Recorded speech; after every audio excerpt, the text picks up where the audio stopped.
আসলে আরেকটা ভিডিও নিয়ে আসছি যে খুব কষ্টে দীর্ঘ 17 বছর আওয়ামী লীগ ছিল, দীর্ঘ 17 বছর অত্যাচার ছিল বিএনপির পরিবার,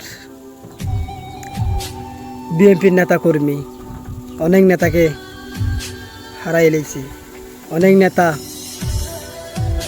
পাইলাম না, কিন্তু হ্রাসও পাইলাম না, দেখলাম না। আসলে এত কষ্টের বিষয়।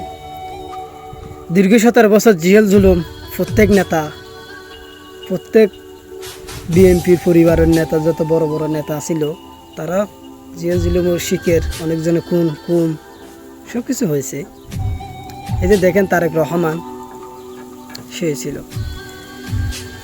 2026 সালে সুষ্ঠু নির্বাচন এত সুন্দর হয়েছিল, দেশের সরকার গঠন করছে, জয় হয়েছে তারেক রহমান। আসলে এই কষ্টের বিষয় হচ্ছে যে এই পথে ছিল তার দেশের নেত্রী বেগম খালেদা দিয়ে এই পথে থাকার কথা ছিল, কিন্তু আমরা দেশে জয় হয়েছে,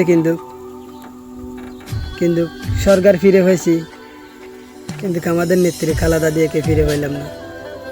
সে চির জীবন বিদায় নিয়ে চলে গেল, এটাই আফসোস।